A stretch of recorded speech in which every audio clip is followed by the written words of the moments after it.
6 p.m. on a Friday night and you have just come home from a sweaty practice. You have a decision to make. Your friends are hanging out, but you know you have endless amounts of homework to catch up from the past week, from the moments where you chose practice over your studies.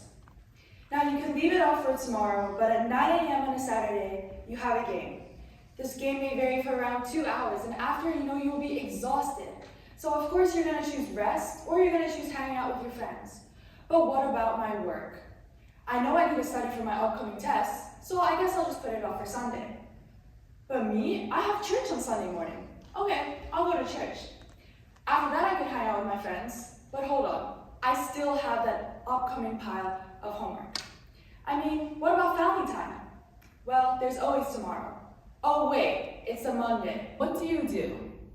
Ladies and gentlemen, this is a representative cycle of the life of a student athlete. Hi, my name is Joanna Prakash, and I'm a grade 11 student here at CanadianAcademy. Nearing the end of my first year in the IBDP program, I have learned one of the most valuable and important lessons of my life: the significance of resilience. This year, I participated in 3 different seasons of sports offered here in CA: volleyball, basketball, and lastly, soccer. And tonight, I wanted to share my personal experience of it all. Now, if you asked me what this experience was, I would have told you mostly exhaustion. Shifting from NYP to IB had deeply startled me. As a student who was passing classes with flying colors, I began to receive grades I would never have dreamt of getting off. Stepping into this new realm of studies, I simply could not accept that this was a new dimension of high school. I failed to meet the expectations of my teachers and coaches that they had carried from me from my past years. I failed to meet the expectations from my parents, for my friends around me, but mostly I failed to prove to myself. My routines had broke down and my sleep became non-existent. And those of you who know me, you would know that I used to sleep around 9:30 on school days. 9:30 p.m., pretty early.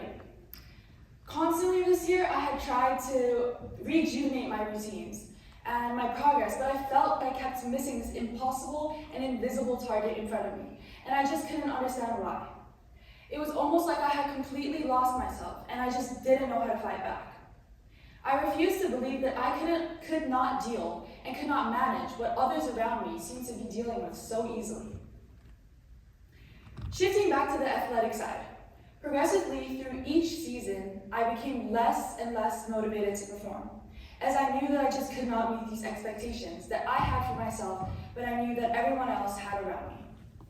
Just recently, I had a conversation with one of my coaches, and they had told me that I had lost my spark in sports.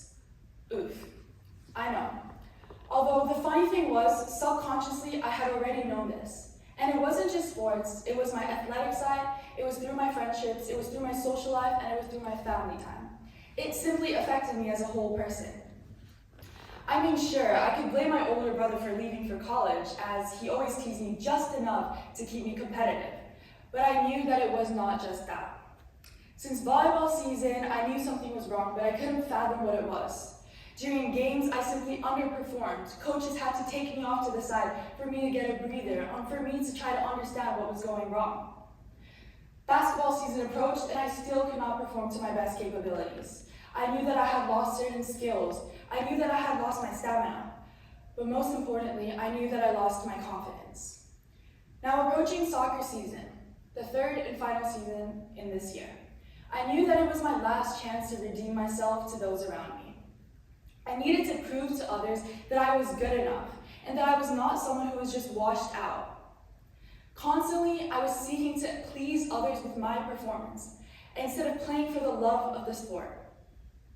I felt so alone, and I felt trapped that I was the only one, thinking that I was the only one who felt this way. But just recently, we had traveled to a soccer tournament where I realized that this was not the truth. On the first day, a group of my friends and I had a heartwarming conversation where I began to recognize that my teammates were struggling just as much as I was. We expressed similar worries and concerns about underperforming and meeting these expectations that everyone around us had.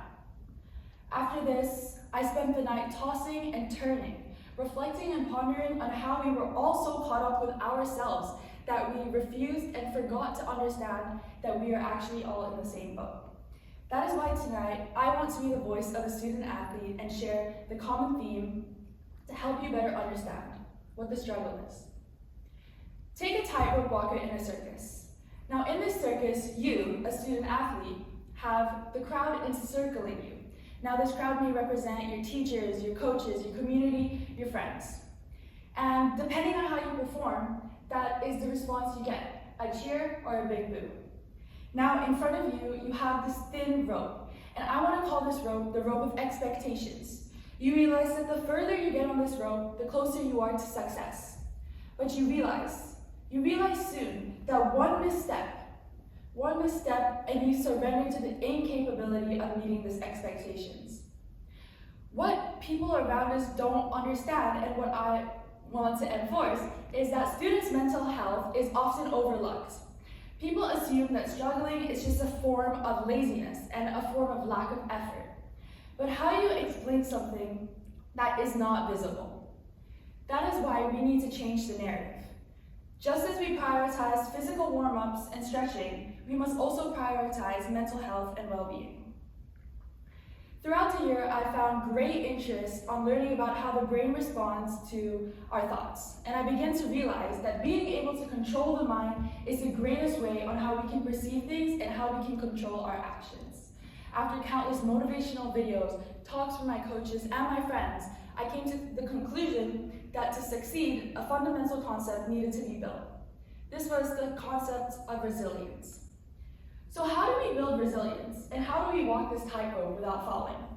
By definition, from the Merriam-Webster dictionary, resilience means an ability to recover from or adjust easily to a misfortune or change.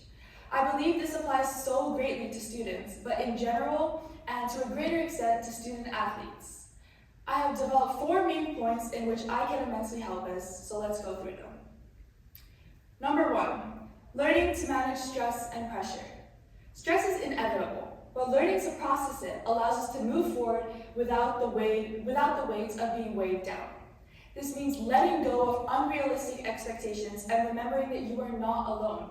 Your team is with you, your friends are with you, your coaches are with you, there's someone with you. We must learn what we can control. For example, if I know that I have a week of summatives coming up, but I also know that I have a soccer tournament that weekend, instead of stressing about it, I can learn to pinpoint specifically what I can control versus what I can't control. Now this is what you can use to help you realize what you need external help with. Change is hard, but adapting is key. Second, staying disciplined with time management. Organization is crucial as a student athlete, and for me, that means planning out my week on the calendar app that syncs across all of my devices. It means fighting the procrastination by silencing my phone or giving it to my parent. As student athletes, we have to understand that our time is limited, and we have to understand that we have less time than others, and although easier said than done, beating procrastination becomes key. Third, developing a strong support system. How often do we rely on our own abilities, thinking that we can handle life's challenges, until we realize and find ourselves overwhelmed? Resilience does not mean doing it all by yourself. It means learning when and knowing how to seek support. Surround yourself with people who uplift you, who encourage you instead of weighing you down. And most importantly, do not be afraid to ask for help. A habit that I try to instill after a game or after a test is asking for feedback from the teacher. Why? Because our teachers and our coaches are there to provide us with the necessary information that we cannot understand that we need. And a big way to grow is to use the feedback and take the comeback and take the criticism as a growth feedback. And it is crucial that you are able to express your struggles, as this way your community can find solutions so you do not bear that burden by yourself. And remember that you are not alone, and it always helps knowing that. Finally, I would like to talk about a positive and growth mindset. In my opinion, this is the most powerful point for building resilience. And this is not internal. This is not external. Instead, it's internal, and it's in here. Developing a positive and growth-oriented mindset allows us to turn failures into lessons. Take criticism as a form of learning from your mistakes. And after a bad game, we are always so caught up on the bad parts. But what if we begin to look at the good parts? What if we begin to focus on what we did well? This simple shift allows us to realize that there are so many things greater than what is portrayed to be bad. And it is psychologically proven that your thoughts can significantly influence your actions. So the next time that you are doubting yourself, find ways to shift to a positive mindset by practicing positive affirmations and gratitude. This year, I have been so grateful for my coaches and my teachers who have not given up on me when I knew that I already had. Instead, they constantly reminded me of the endless possibilities and the potential and capabilities that I obtained. The reality is that being a student athlete is challenging. It requires balance, it requires focus and adaptability. And sometimes we may stumble, sometimes we may step off this road. And sometimes we may feel like we're falling, and sometimes we may feel like we're alone. But resilience is about getting up, back, again and again. The demands of school and sports will never go away, but by managing stress, staying disciplined, building a strong support system, and fostering a growth mindset, we can learn not to just walk the tightrope, but to master it. So to every athlete out there struggling to balance it all, remember, you are much stronger than you think, and you are way more capable than you believe. And above all, you are not alone. Thank you.